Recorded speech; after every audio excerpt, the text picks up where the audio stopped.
Nice. We're back. And we're back. We're back. Quiet in the back. Welcome to Quiet in the Back. I'm your host, Patrick William. And I am Austin Jenny. And we're back with Sci-Fi September. It is week 2 of Sci-Fi September. That's right. What We are watching classics, incredible films that define the genre in some way or another. Truth. We just watched a big one. Pretty huge. Pretty Austrian.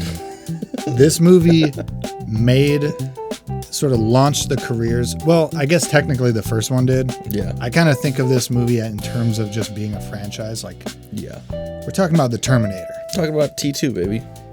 We watched T2, Terminator 2, Judgment Day. Sweet. Terminator launched the careers of James Cameron, one of the biggest, most successful directors of all time. Yeah. And the prototype for Michael Bay.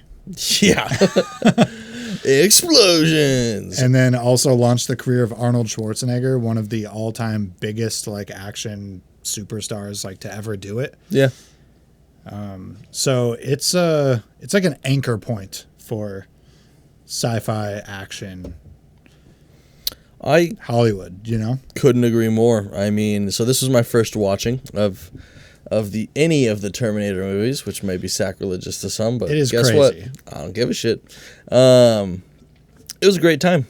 I didn't really know what to expect. I had only seen the memes, the I'll be back, that sort of shit. Right. And it was Hasta la vista, baby. yeah. It was a big, fun, sometimes dumb, but in a quirky way, action sci-fi. And I was all about it. The year's 1991, so this is an older movie. We've got some dated-looking visual effects. Yes, we do. We've got some clunky robotics-like interpretations of what robots would be like. Big, bulky metal frames that squeak and squeal. Yeah. Everything has a hydraulic piston. Oh, funny. So it's a bit dated in a lot of ways. But if you kind of accept that going into it, take yourself to 1991 and look at it through the eyes of someone who would have been watching this at the time, you can see how groundbreaking and revolutionary this CGI was with the metal liquid stuff. I couldn't imagine, I'm sure. All in then just a huge budget. So this was the most expensive movie filmed at the time. Yeah. Biggest, most expensive movie ever. Yeah, $100 million. Just about. Earned $600 million back off of that. That's pretty good. And you can see where the budget went because there's a lot of explosions. Yeah. And vehicle explosions specifically. A lot of time in moving vehicles. Yes. Which is expensive to film. These big budget action scenes are really fun. Yeah. When they first find John Connor and chase him on foot a little bit, then they get in cars, and then the car chase continues, and they upgrade the vehicle. Motorcycles and Big Mac trucks. And it's a 12 or 15 minute long chase sequence. Yes, it is. It's a big one. And it just keeps evolving. There's more and more explosions and fire. And yeah. Yeah, this was extremely Michael Bay. Yeah. This must have been one of his favorite movies. Right. Had to be. You watch T2, and then you start to get a sense of The Rock, what's the one in Miami? Bad Boys. You see where all that's coming from. It's coming from Cameron. That's right. That is exactly right. So let's do a quick overview of the plot of this movie. Yeah. Not that anyone walking the face of Earth isn't familiar with it. Except for me, previous to this movie.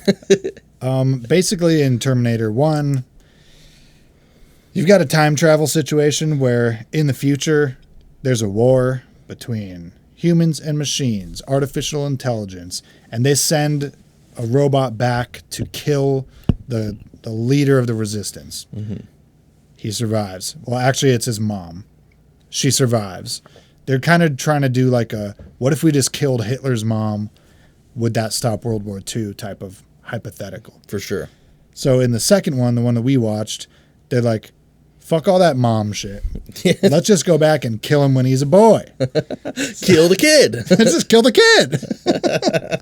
So they send back a different type of a more advanced Terminator to go kill John Connor. T-1000. The T-1000. Liquid metal.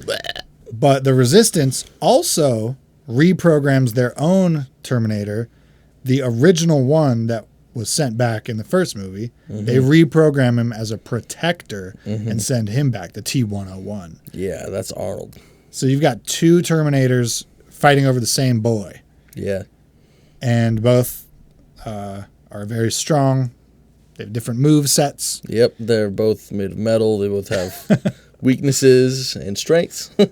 And they bust his mom out of prison, Sarah Connor, and then she comes up with a plan that they need to destroy Cyberdyne, which is the company that creates Skynet, which sends the robots back, right? So now we're doing a reverse Let's Kill Hitler's Mom on Skynet. Yeah.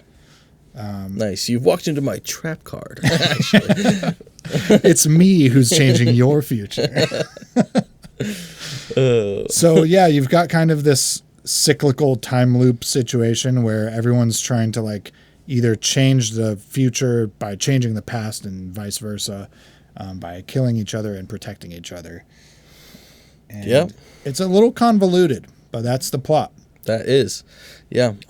Time travel is nonsense. It's nonsense. It is. It's nonsense. It's fucking faith-based, faith plus one nonsense. So let's get into the time travel, the flaws or the implications and the flaws of the time travel It's first. about the implications. It's about an implication of salvation. That's right. Yes, please. So the machines are sending a Terminator back to kill the resistance leader. Yeah. The resistance leader sends a soldier back to protect his mother so that he can be born to resist. That captain or soldier, whoever he is from the first movie that's like protecting Sarah Connor, is the person who impregnates her with John Connor. So it's John Connor's dad. John Connor's dad works for John Connor. Yes. In the future. Yes. John Connor, who does not exist. He is literally not even a conception yet. There is separate sperm and egg, right? Right.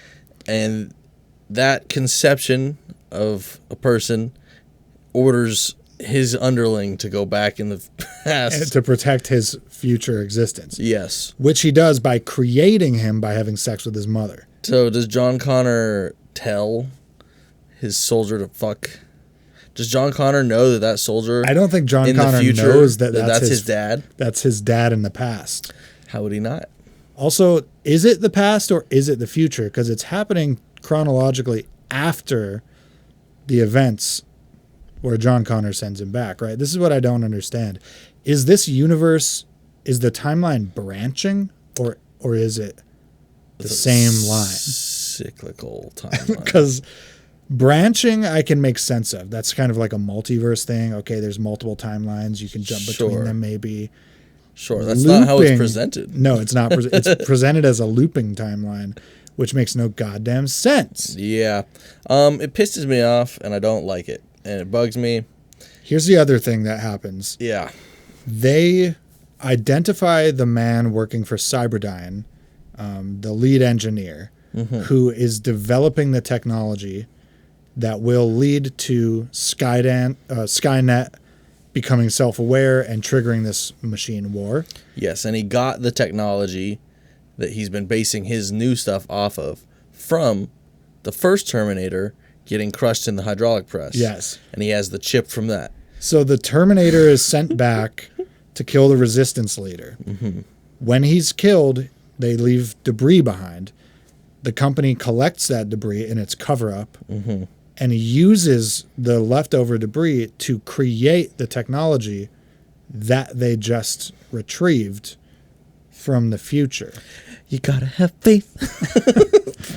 So it's not just a matter of like, okay, who impregnated Sarah Connor? How does John Connor send his own dad back in time to create himself? type of thing. Yeah. It's also that the technology itself was created by the technology that created itself. None of this could have the past couldn't have happened without the future happening first, which requires the past, which to requires have already the future. happened. So it's this cyclical nonsense bullshit, and I don't understand. It's like a religious thing. It's like a Genesis or something, like Genesis and Apocalypse or Judgment Day, whatever. Like God created this whole situation so that it would end in this particular way. You know, they ask like, who creates the creator type of thing. It's like, oh, well, God is the unmoved mover, you know, the watchmaker with the, who winds the watch? The watchmaker. It's God's plan. Right. So God's like, plan. how did you start this story? Well, the author just wrote it that way. Yeah. Well, yeah. It's stupid. Yeah, it's rather frustrating as a narrative device. Right. I think it's lazy. Overall, I think it's a cop-out.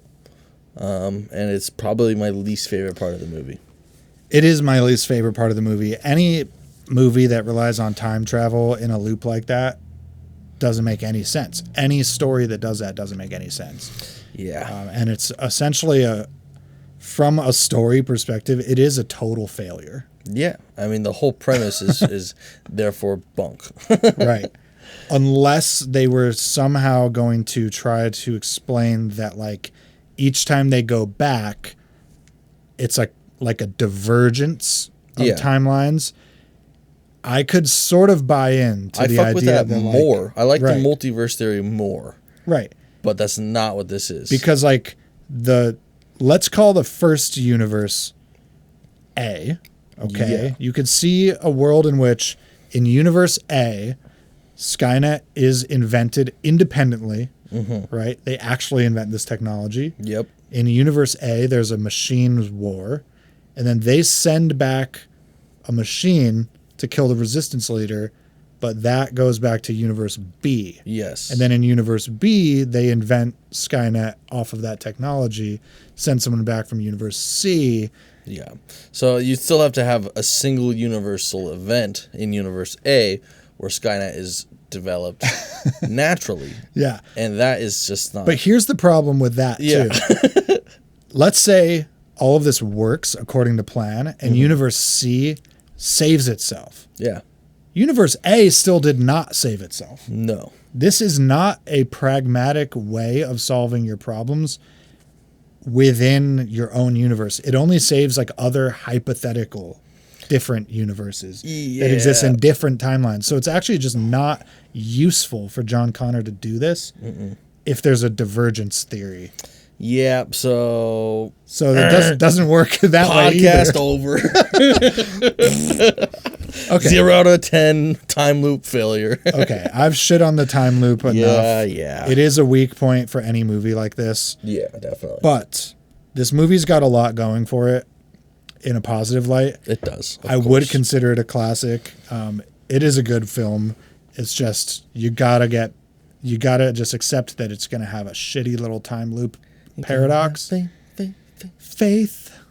Yeah. And move past it. That's right. There's a lot of iconic moments in this movie. Yeah, lots of quotables. Lots of quotables. Hundreds is crazy. But yeah, lots of quotables, really, really memorable scenes, memes that everyone's seen the memes. Right. Yeah. Arnold Schwarzenegger putting glasses on, loading a shotgun with one hand. That was lit. Saying all the fun like 90s catchphrases of the time, like chill out, dickhead. Chill out, dickhead. Hasta la vista, baby. All that stuff is super fun. The whole concept of like a machine learning to be human and the interaction between this like cold machine and the young boy, it's very charming and fun. It's got a lot of like payoff, like emotional payoff at the end of the movie. Yeah. So that's kind of a cool human touch that they're able to add. Yeah. To what could otherwise be a pretty cold story. And while this movie doesn't necessarily dig into any of its themes, the way that like Annihilation does. Yeah. I think Annihilation really gives you a lot to chew on in terms of its themes. More questions than answers. This is straight up basically answers. This movie does have cool themes to explore. It just doesn't really like dive into them deeply because it is more of an action movie. Yeah. I'd also say it's probably, I mean, it is, I feel like it's made for a pretty general audience. Yes. You know what I mean? Annihilation is a very cerebral, intellectual movie that was not really made for the same goals. Yeah. Terminator 2 is a big budget, like put butts in the seats, Hollywood action movie. Butts in seats. That's right. That said, it has some cool ideas. Yeah. And some cool sci-fi stuff going on. Yeah, there's some good breakdowns. So let's talk about some of these themes. The big one is artificial intelligence. Yeah. And like whether or not humanity should be like messing with this stuff, I guess. Yeah. Too late. So yeah, I mean, how do we want to broach this conversation? Do you want my opinion or within the movie?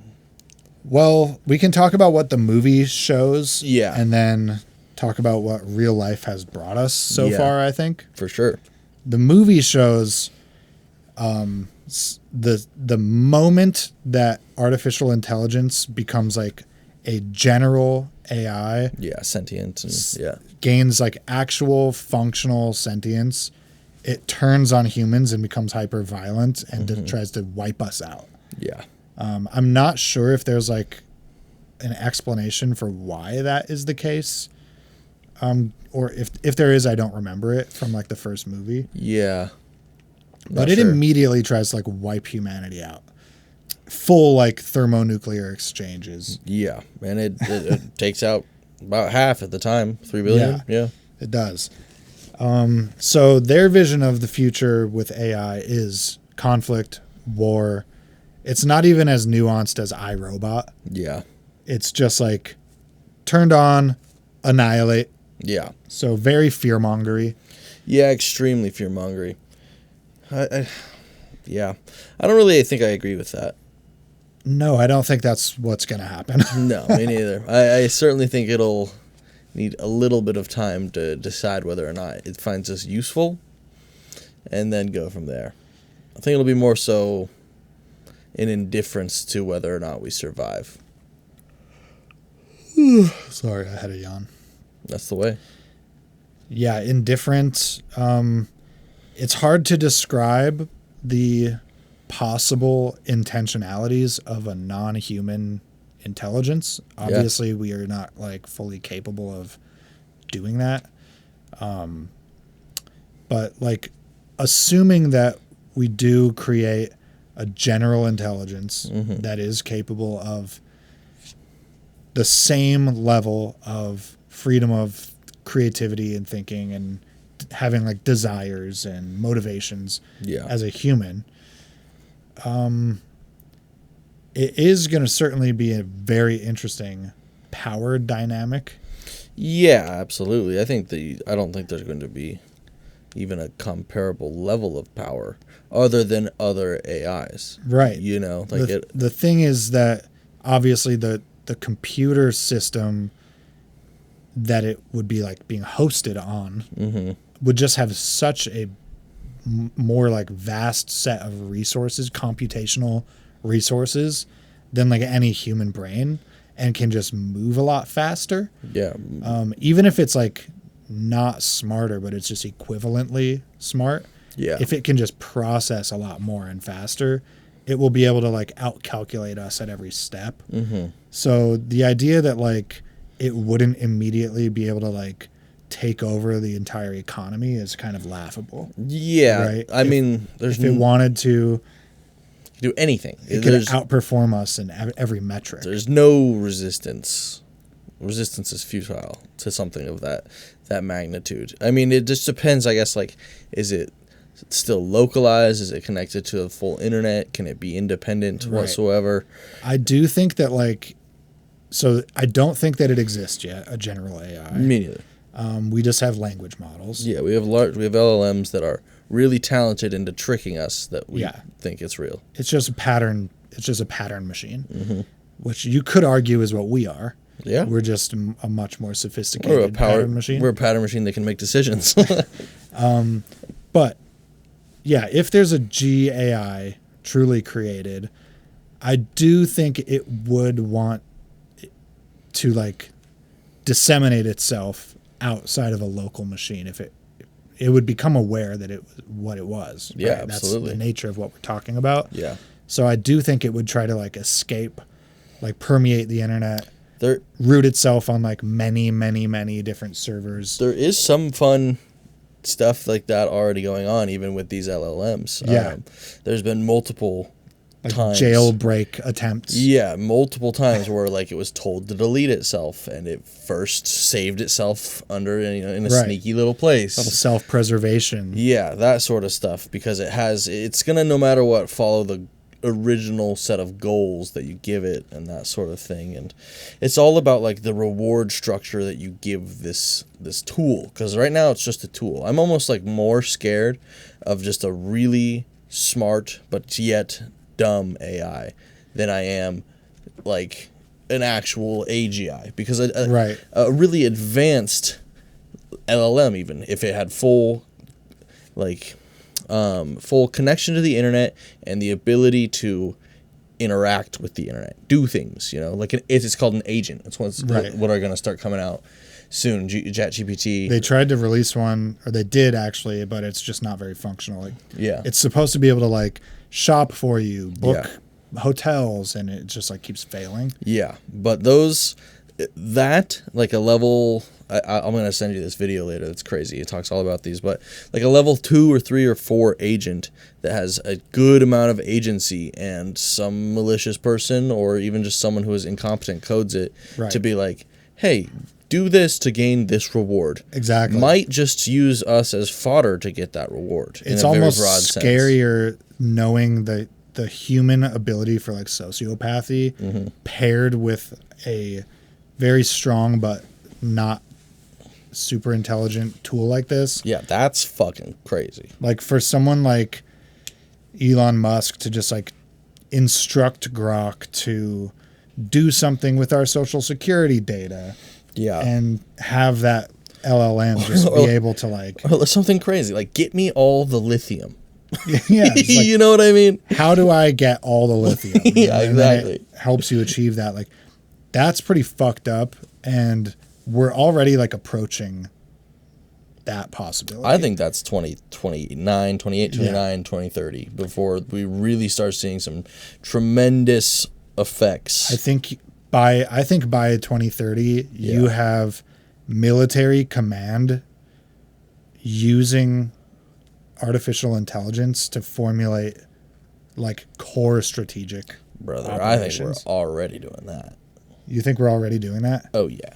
I would not currently trust any LLM's advice on like I think where to stage my troops or like when to me neither, but invade. just to use it as reference and be like, what is this super powerful? Because, I mean, most likely, what we're dealing with right now, what we have access to, we have access to 4.5 on our phones right now from ChatGPT. obviously like a civilian level. Yeah, very civilian, most basic civilian level.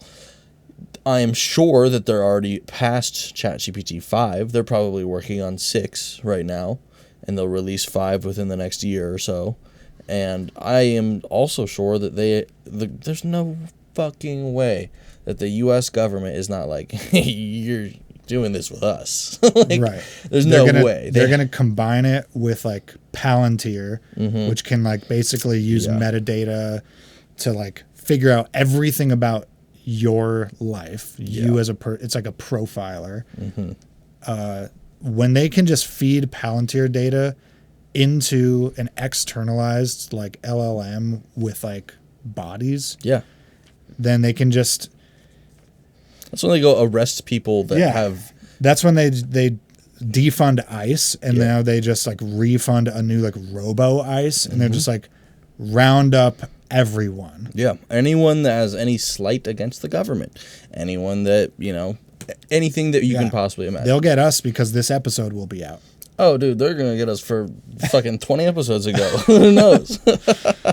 Oh, well, man. Yeah. I do think that AGI does like have a lot to fear.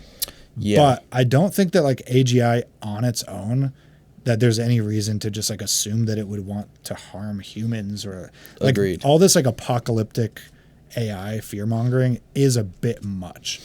I agree. I think it's honestly a little more positive than that. I think it would be, I don't know. It really doesn't matter what I think about it in the long run, you know? Well, we have to see what actually happens. Exactly. Obviously. But it's a potentially dangerous tool, but it's also a potentially like super transformative tool. Yeah. Dude, If it could like efficiently develop new technologies for us. Yeah. We Restart physics from the ground up. I mean, right, like better help us get like cold fusion. Mm-hmm. If we could get cold fusion, we could power the entire planet for free. yeah. Limitlessly. Right. Then that transforms Earth into like a Star Trek-esque utopia. Yeah, that is really the best case scenario. Yeah. Is a Star Trek world. That's Exactly. Infinite free power that's used to generate, to basically eradicate the entire concept of need. Yeah, so that there's no more scarcity. greed. It's just gone. Yeah, eradicate need to get rid of greed. It's just, it's that simple. So that's like the upside. Yeah, but the downside is it could do what it's going to do in our next movie. Yeah, enslave humanity and use us as a battery, which doesn't make any sense. Not at all, but We'll talk about that. That's a whole nother thing. It's a whole different movie. Okay, time travel's the other big one, big sci-fi concept. We've already talked about time travel. Preventing the future by changing the past doesn't make any sense. Here's another cool theme that crops up in a lot of not strictly sci-fi, but like thriller and action movies. Paranoia, conspiracy mindedness, and the concept of like delusion versus truth. It's big in this movie. Mm-hmm. In the context of this movie, Sarah Connor's actually completely sane and fully accurate in her beliefs about the future, the apocalypse, right, the machines. But you can easily see how this is a crazy person. And they have her in an insane asylum. Yes. And she's in there talking about all this wild shit. Yeah. And it is not clear to anyone else on Earth that what she's saying is real. Yeah, probably shouldn't be talking about that stuff. Yeah. Yeah, for sure. But you're not paranoid if it's real. Yeah. But how do you prove it? Like a lot of these movies like Total Recall, also a Schwarzenegger movie, they deal with like the epistemological underpinnings of belief and reality. For all I know, like after watching this movie, it is actually like just happening inside of her head. She's like still in the cell. Yeah. These are the delusions of Sophia Stewart. We'll talk about her. Yeah, she's our next theme. But I did find that to be like an interesting undercurrent. Yeah. She sort of like has a messianic delusion going on. Yeah. Although it's not a delusion in the context of the film. No. You know? No, not in the context of the film, but I've heard homeless people say this type of shit too. yeah, absolutely. And I'm never surprised by it. Yeah, like more than 3 homeless people in my life have said shit like this. Yes. Some guy on the streets of San Francisco or Seattle will just start talking to you about how they're listening. They are. They're coming for me. Do you hear the voices? Right, gang stalking. Like the FBI is gang stalking me, or Yeah. the machines are listening. And Yeah, it's a shame when it really happens. Who's going to believe you? Yeah. So Sophia Stewart is a crackpot. Yeah. What did you say? Something grifter?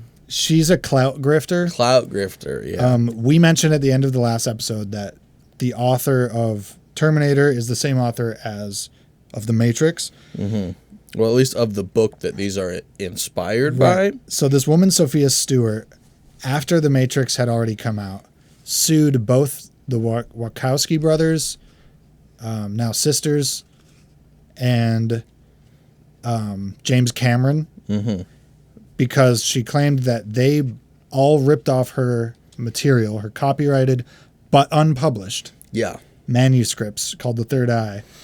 Yeah. She's a liar, and she's been making money off of making shitty books for the past 20 years. She's been selling these grifty books like How I Wrote the Original Matrix. The mother of the Matrix. Matrix 4, Evolution. Decoding the genetics of Neo.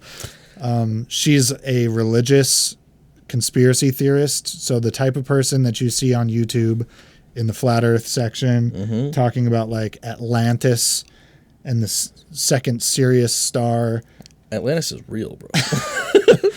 She's like that kind of schizophrenic type of thinker. This is our first major problem we had on the podcast. What's the other like sister city to Atlantis? There's the Atlanteans, and then there's like another species of humans they believe in, of proto-humans. I don't know. There's the one that was apparently in Russia. There's all that shit blends together for me now, and I just don't. It also all leads into like Aryan white supremacy theories. All this shit is used for like white supremacy. We all came from the mermaids. Yeah, it's like mermaids are white. It's like the Necludians and the Atlanteans are the original race. Oh yes, yeah. And the Aryans like evolved from them. No, but it's that level of person I think that we're dealing with. Yeah. She That's is what it feels like, at least. Christian theologist type of person who believes in like the second coming of Christ. Yeah. She was saying that John Connor, JC, is Jesus Christ, which is also Neo, the one in the Matrix, who's like the second coming. It seems it's hard to swallow. Like if she was truly a lady of such visionary talent, she would have, for one, published her book. For two, maybe gotten a screenplay or something out of it. And for three, done anything other than just grifting The Matrix and Terminator for the past 20 years. But what you don't understand is she was in the process of publishing her book, and then James Cameron and his dirty Hollywood goons stole her ideas. Right. They stole the ideas and published them. So now her work has been deflated. Right. It's no longer original, so she can't release it. Well, yes, of course. But then, she can't release anything else either, too. She can't write Well, no, something you can't new. come up with another idea. She already copied the Bible's ideas in her book. That's so funny. Sci-Fi Bible. Sci-Fi Bible. The Sci-Fi Bible. The Sci-Fi Bible? Oh, my God. You do get a lot of religious themes in this movie. It's called Judgment Day. Yeah, for sure. It's all about the apocalypse, the forthcoming apocalypse, the inevitable apocalypse. Sarah Connor has the date locked in. Yeah. She knows it's coming. And there's a scene where she's like, well, in the doctor's office / prison she's in, no one wants to listen to her about her messianic delusions. But also, once she's out, there's that scene where she's like imagining families playing at a playground in Los Angeles. She's one of the small families. And she's like on the other side of the fence, and she's like, why won't you listen to me? Yeah. So get out of here, the bomb's coming. And then it detonates and everyone dies. Yeah. And you get the sense that it's like, this is how it feels being a Jehovah's Witness. Mm-hmm. A true believer. Yeah, a true believer. Like you grew up in it. You're, you believe that shit. You believe that I'm going to hell if I don't change my ways so strongly that you will come to my door on a Saturday morning and try to convince me to change. First mistake. I'll never change for you. Because I'm locked in. I'm locked in. I am Atlantis all the way. The truth is that, like, if that's true, they just really care about us. And I can't really fault them for that. Yeah. This is coming from a place of, like, genuine belief. So they just want to save my soul, and that's kind of nice of them. It is. So I'm never mean to Jehovah's Witnesses. Yeah. It's coming from a good place. But when you live in a world where most people like don't want to hear you and take you seriously, but your beliefs, your true beliefs are that Judgment Day is coming, God is real, and everyone's gonna burn in the fires of hell. And you're out there preaching that shit too. It's just, oh man, it's a real bummer. Yeah. I really got the sense like halfway through this movie that was like the core underpinning message of the film, was that it was written by a religious person and that it like represents the struggle of trying to like save humanity from themselves. Mm-hmm. Yeah. They even say at one point, those two kids are playing with guns. Yeah. And John Connor's like, are we ever going to make it? Something like that. And the T-101 is like, it's in your nature to destroy yourselves. Yeah.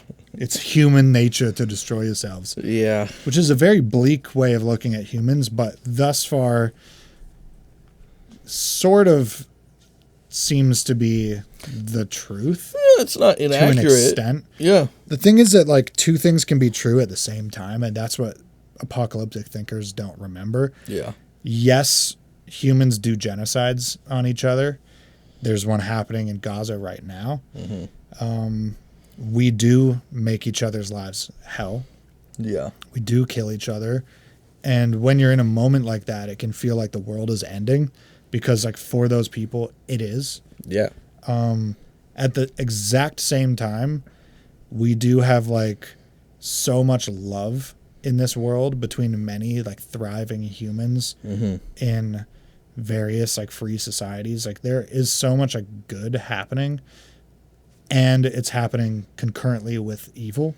Yeah, it's really the strange part about the human condition. You know, we are two sides of a coin always. Exactly, and it's just like it's easy to be flippant and be like it's in human nature to like destroy ourselves, and obviously we're just going to nuke the planet. Well, maybe we might nuke the planet, yeah. But it's a bit of a blanket statement to like point at the bad stuff and then say that that's the best representation of what humans are. Especially when you're offering a way out. That's what really grinds my gears. It's like, but I can save your soul in the next life, the next time. The next one. Just listen to what By the way, I say. Do you have any donations? Yeah, really. I also would love some money. God has commanded me to fly to my next mega sermon on a jet. Finger bang bang you into your heart. So human versus machine is another theme. Yeah. The concept of humanity, like the definition of humanity, is something that they try to address. The T-101 is a neural network that is programmed to learn and adapt. Guess what we are too. And over time he learns from John Connor. He learns why humans cry. I know now why you cry. I couldn't do it, but I know. So he like is able to gain some sliver of humanity through his experiences with humans. Yeah. Which is sort of like they talk about the difference between programming and learning. And he explains, he's like, no, I am a neural network that is programmed to learn. So that's an interesting little tidbit. We also kind of talked about that in Annihilation. We'll also probably talk about that in many other movies, because analyzing what makes humans human is like the core function of art. Yeah, pretty much. All art. Oh, that's funny. Yeah, you know, humans as a machine or machines learning to become humans. It's like a pretty common sci-fi trope. Absolutely. They didn't dive too deep on in this movie, but it's one of the sort of like human touches that they give to the story. How would you say the performances in this movie are? Stepping away from themes a little bit. Yeah. Arnold was born to play a robot. He was. He plays a good robot because he is not that interesting on screen most of the time. He is stiff, Yeah. and his accent makes it very hard for him to deliver lines compellingly. He gets better over time as an actor, but at this point, we're talking about 1991, let alone in T1, 84.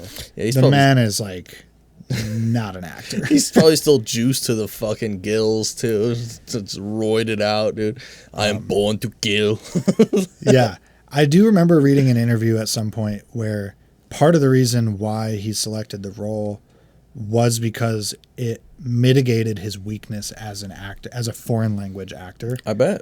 And it allowed him to lean into his weakness as a strength for the character, which is actually very strategic. Oh, 100%. He's a smart man. I think he did a pretty good job overall. I think it was an interesting performance because it's not every day you get to see someone trying to be the robot, you know. The worst performance is actually the T-1000. Yeah, The guy playing the T-1000, he's a familiar face whose name always escapes me, for sure. but he is like lifeless, but also like no charisma. Like he's robotic because he should be robotic, but he also has like none of that Schwarzenegger charisma. Yeah, I didn't really like his performance much. There's no redeeming elements. He's just like cold and unexpressive. Yeah, I agree with you. It's true to the movie, like it's true to the story.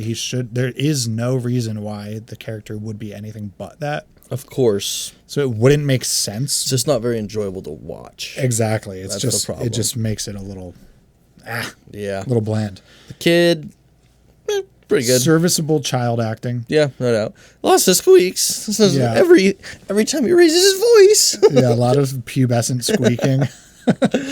Oh yeah.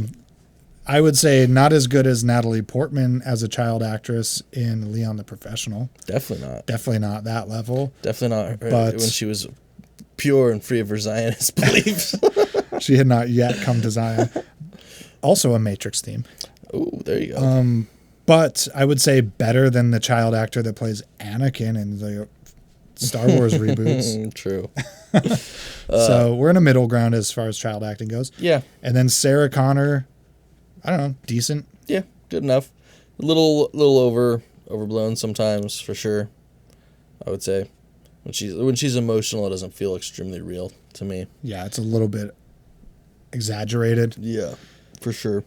But overall, I would say they did a pretty good job. The directing's pretty tight too. Like we were talking about earlier, it's very Michael Bay-esque, which is funny because Michael Bay-esque is just James Cameron-esque. Yeah, but you know when I think the directing is good in a way that like doesn't call attention to itself. Yeah, it's like pre-stylized directing, if that makes sense. Like the whole like concept of having a director also be like part of the like an element of the film that you consider while watching like it. the Wes Anderson type movie. Yeah, exactly. You know, yes, or even who did we just watch? Alex Garland. Side, like where you have like artistic directing, Tarantino. Yeah.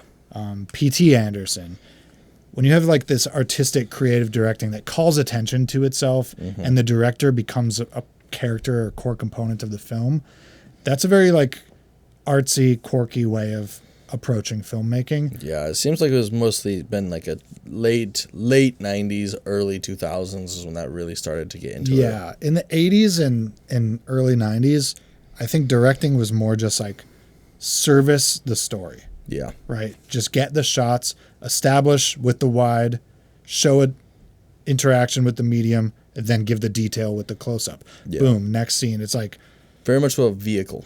Yeah, it's a vehicle style, or it's just kind of like an absence of style in a positive, efficient way, I guess. Yeah. It's good directing. Yeah. In the way that like good editing doesn't draw attention to itself. Yeah. The sound design was pretty bad, I think.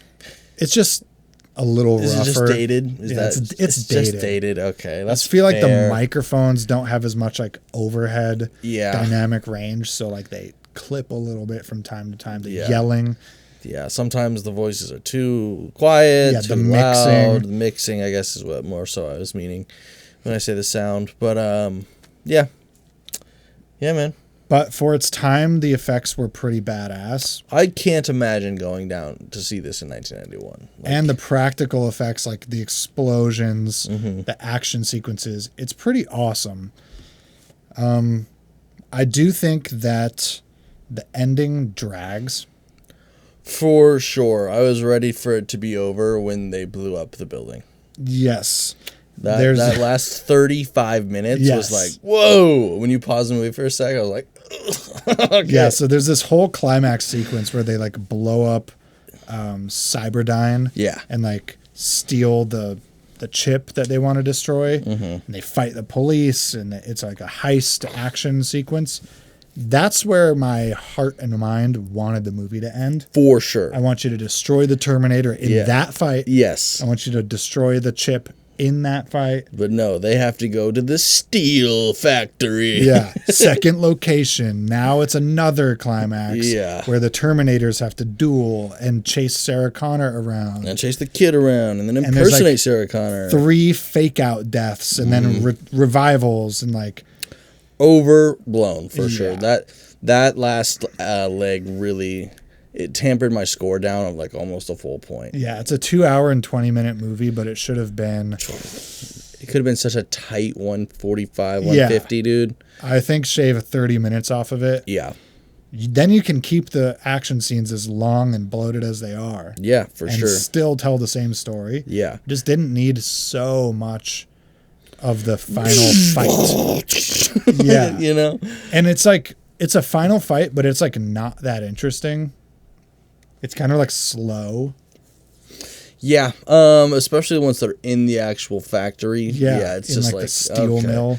And then you stab the Terminator and then he revives. Everything again. has to happen like 3 times. Yeah. No, it's certainly a lot in that aspect. Man, yeah, I'm excited. When was the last time that you watched The Matrix? Has it been a while? The original Matrix, Yeah. I've seen it within the last 8 years. Okay, so at least a little while though. So that movie holds up. Yeah, That fucking it movie does. holds up. Technically, it's Yeah. rather quite impressive, dude. I am Very really impressive. Yeah, I'm really excited. Was that to see- 1999? Yeah, dude. Yep. Yeah. Yeah, it's crazy. Just because I watched it last year and just remembering the difference between that 8 years of progression. Yeah, the did computer graphics. so much. Yeah. for the Matrix. For like the body morphing stuff. Absolutely. Yeah. Really cool. Yes, with Mr. Smith. Yeah, man. Let's rate this thing, huh? let's rate this thing. Let's give it a whirl. I'm going to say, due to the dragging ending, the dated visual effects, and the unforgivable time travel paradox. 7? I don't know if each of those is a full point, but 7.5. Okay. I do think that this movie is a lot of fun. Mm-hmm. It's got a lot of cool sci-fi topics Yeah. in it that are like conversation starters. This would be a great party movie. It's a huge pivotal moment in Hollywood history as far as like launching Schwarzenegger, launching Cameron, almost like defining the entire tone of the genre for the rest of the 80s and 90s. Yeah. From 84 with Terminator 1. You start with all these dystopian sci-fis, these cool hyper-violent action movies. Yeah. You roll into like Predator, Total Recall. All this stuff comes from Terminator. So like the That is true. legacy of this movie counts for it, in my opinion. It's just kind of like iconic. Yeah. I feel the same way about the Toxic Avenger. It's like Yeah. not just the movie, it's what it means. Yeah. I like 7.5. Yeah. I could get behind that too. I would say personally it's more of just a strong 7 for me. Just a nice right on the nose. But I'm not displeased with 7.5 either. I think it would be a bit charitable to give it 8 or higher. Agreed. It's got too many flaws. Yeah. Time travel being the biggest and most egregious. The story makes no goddamn sense. It's the whole movie. And this is like a 5-movie franchise Yeah. based on this time paradox. Yeah. Which I'm sure never gets resolved. No, I would. I don't think I've seen all. I definitely haven't seen all the movies. I feel like I've seen the 3rd one once, forget everything about it. And I saw the one with Christian Bale, Must have been good. and I forget everything about it. Must have been real good. Terminator 2 is the one that stands out to me from childhood for like lasting impressions. Yeah, The liquid metal guy was just very cool. of course. It has all of Schwarzenegger's most iconic lines, Yeah, man. all the best moments. Hell yeah. Yeah. Yeah. Well, thanks for making it all the way to the end. Please. If you can do us a favor, please find Sophia, what's her name? Stuart. Sophia Stewart on Facebook or whatever. Tell her wherever what you can think. track her down. Tell her she's a clout grifter for me. That might be considered harassment. Don't tell her that. Just tell her what you think. Gang stalk her and rip her books. Yes. Buy her books and send her TikToks of you ripping the books. Yeah. Yes. Like, subscribe, follow, comment. Yeah. Yeah. Share with your family and friends. Thanks for getting all the way to the end with us. Yeah. This has been Quiet in the Back.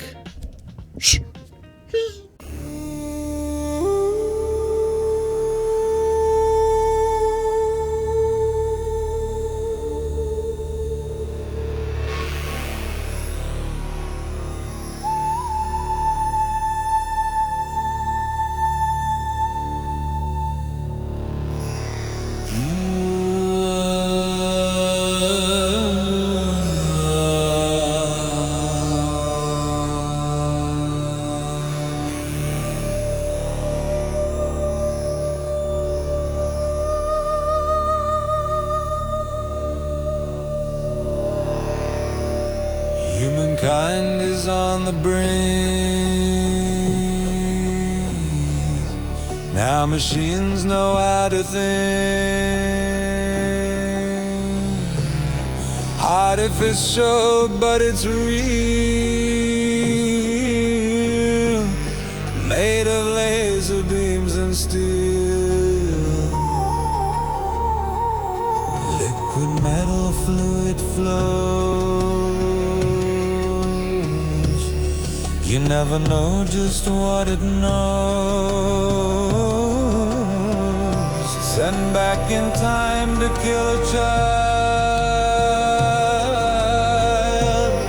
Man, machines are really wild.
story